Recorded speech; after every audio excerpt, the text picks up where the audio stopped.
هو بيبقى مش قصدي هايف إن هو مثلًا من غير لحمة أو فراخ أو كده لأ، يعني بلاش الأكل اللي هو بيبقى من برّه، لإن أكترية الأولاد يعني ما بيحبوش أكل البيت، فأنتِ حاولي على قد ما تقدري دخّلي في أكلِك الخضار، الحاجات اللي فيها غذا للأولاد، وغصبٍ عنهم هياكلوا، يعني طول ما الأكل طعمه حلو وكويس غصبٍ عنهم هياكلوا.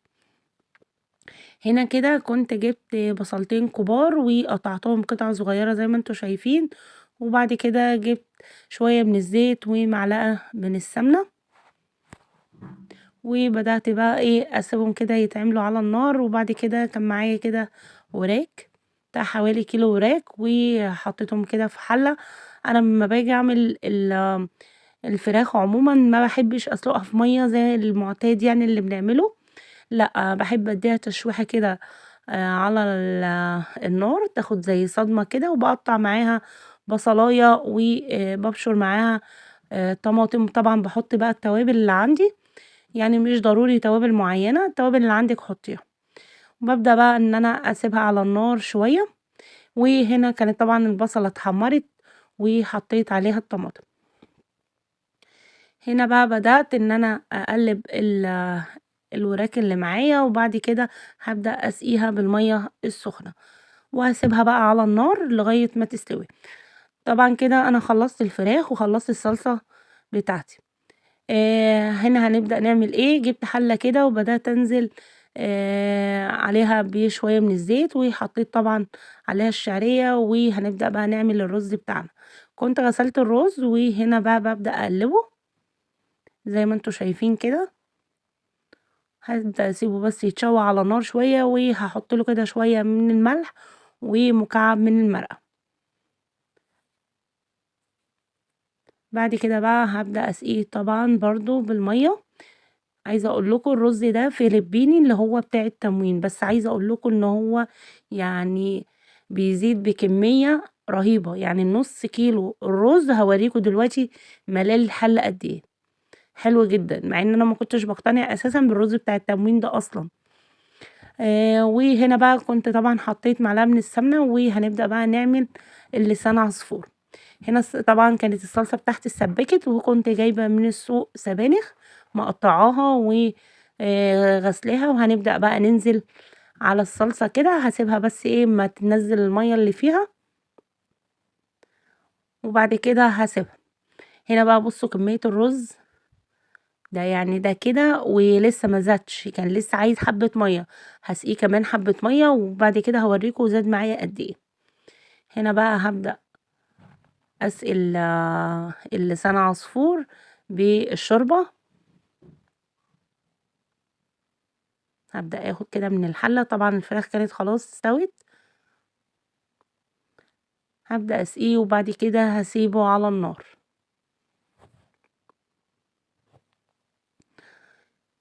هنا بقى كانت السبانخ داخلة على السِوَى، هابدأ أحط لها شوية من الرز، وطبعًا هاحط لها طبعًا الملح بتاعها مكعب المرق، وهازوّدها شوية مَيّة وهاسيبها بقى تستوي معايا. كده كنت خلّصت خلاص الأكل بتاعي، وكنت بقى جايبة بطاطا من السوق، بس كانت كلّها طينة طبعًا، فنقعتها شوية في طبق كبير كده، وجِبت بقى الفُرشة دي. في الفُرَش اللي أنا باستعملها دي، ده بييجوا 3 مع بعض، عايزة أقول لكم حلوين جدًا. في منها الناعمة، وفي منها الوسط، وفي منها الخشن خالص. اللي هي الوسط دي أنا باستعملها باغسل بيها الخضار اللي بيبقى فيه طينة كتير ومش عايزة تطلع، حلوة جدًا بتنضّف الخضار. والخشنة باعملها مثلًا مخلّياها للبوتاجاز، لإنها عاملة زي السلك بتنضّف لي البوتاجاز بطريقة حلوة جدًا، هابقى أوريها لكم برضه في فيديو تاني. فالفُرَش دي جميلة اللي يلاقيها يجيبها، بصراحة حلوة. هنا بقى كنت بُصّوا زي ما أنتم شايفين كده بانضّف، بُصّوا خلِّت البطاطا يعني بُصّوا كان لونها عامل إزاي وبقى عامل إزاي. طبعًا الموسم ده دلوقتي البطاطا مالية السوق، طبعًا إحنا في الشتا، فالجو ده بقى عايز بطاطا، يعني كل شوية تعملي لي البطاطا دي، بس أنا بقى شوية أعملها طواجن، وشوية أعملها مشوية، وشوية أعملها مسلوقة، حسب يعني.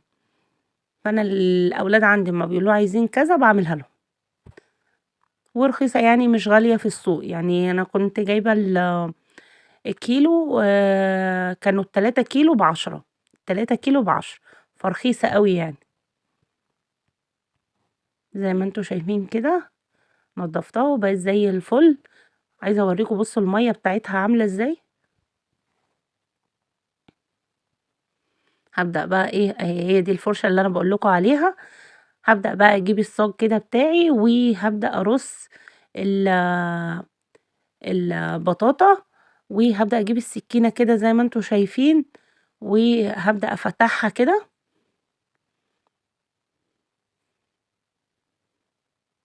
زي ما أنتم شايفين كده،